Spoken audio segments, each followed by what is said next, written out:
बड़ा गर्व था कर्ण को अपनी धनुर्विद्या पर। वो सर्वदा मुझसे बराबरी करने का दुस्साहस करता था, परंतु वो मेरे बराबर तो क्या, मेरे चरणों की धूल के बराबर भी नहीं था।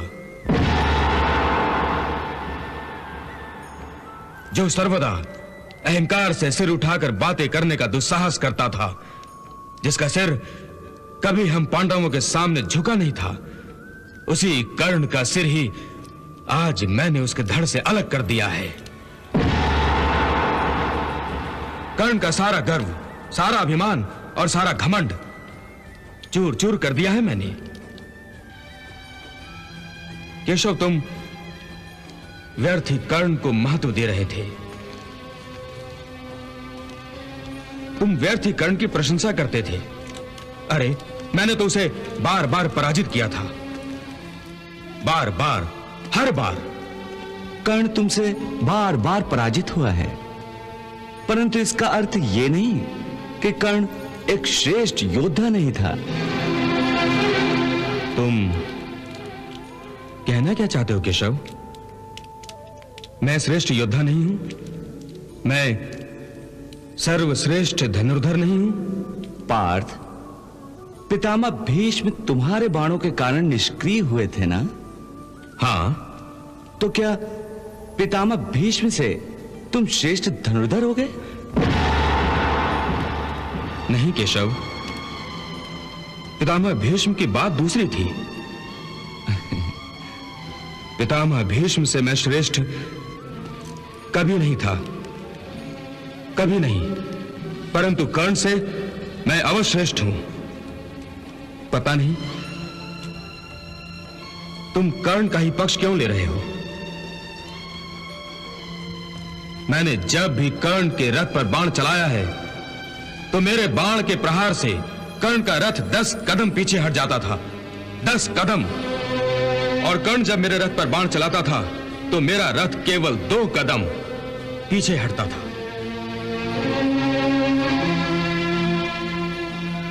फिर भी तुम कर्ण की प्रशंसा में वाह वाह करते थे, मेरी नहीं। क्या दोनों के बाणों के प्रहारों की शक्ति में इतना अंतर यह सिद्ध नहीं करता कि मैं श्रेष्ठ धनुर्धर हूं? नहीं। नहीं? परंतु क्यों केशव? पार्थ, तुम मेरे मित्र हो, मेरे सखा हो, तुम मुझे सबसे अधिक प्रिय हो, इसलिए मैंने तुमसे कभी कुछ भी नहीं छुपाया है। यहां तक कि अपना दिव्य विराट रूप तक दिखाया है तुम्हें। तुम तो मुझे पहचानते हो, जानते हो कि मैं कौन हूं। हां केशव, मैं जानता हूं कि तुम त्रिलोकीनाथ हो। तो फिर तुम्हारे जिस रथ पर मैं त्रिलोक का भार लेकर स्वयं बैठा था, क्या उस रथ को कोई अणुमात्र भी पीछे हटा सकता था? नहीं ना? तो फिर कर्ण जब अपने हर प्रहार पर तुम्हारे रथ को केवल 2 कदम पीछे हटा देता था, और तुम उसके रथ को 10 कदम पीछे हटा देते थे, तो तुम ही निर्णय लो पार्थ, किसके बाणों में अधिक शक्ति थी?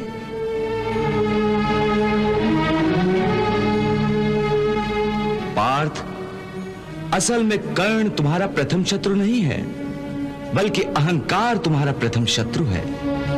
इसलिए तुम अपने शत्रु के अधीन होकर समझ रहे हो कि कर्ण का वध तुमने किया है।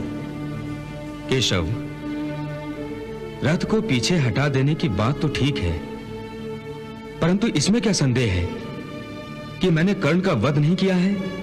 नहीं पार्थ, कर्ण के वध के लिए तुम केवल एक माध्यम बन गए थे। असल में कर्ण का वध तुमने नहीं किया, भार्गव परशुराम जी के श्राप ने किया था। परशुराम जी का श्राप?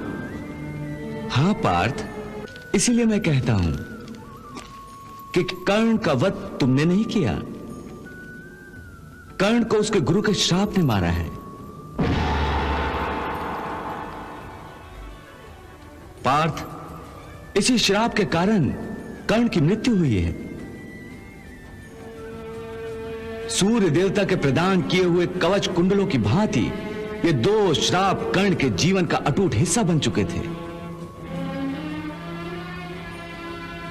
और इससे भी बड़ा सत्य यह है कि यह युद्ध कर्ण ने जानबूझकर हारा है।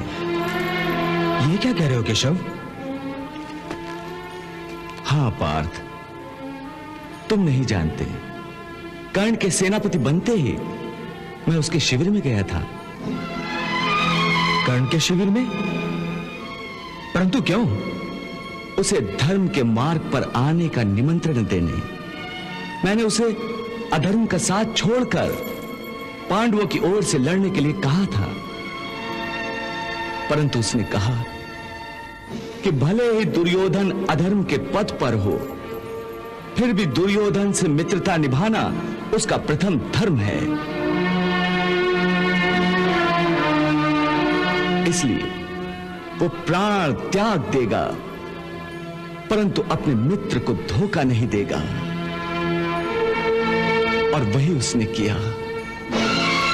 अधर्मी से मित्रता भी निभाई और अपने प्राण देकर धर्म की विजय का पथ भी प्रशस्त कर दिया।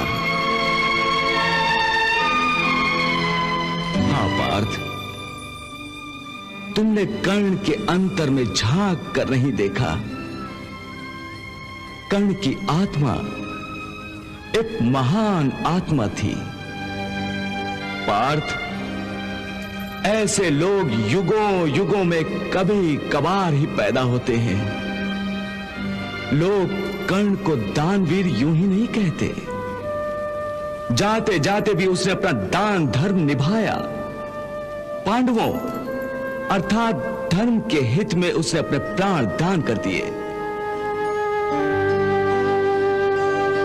पार्थ, यदि कभी तुम्हें कर्ण के जीवन के पूर्ण सत्य का पता चलेगा तो तुम स्वयं धरती पर सिर रखकर उसे प्रणाम करोगे।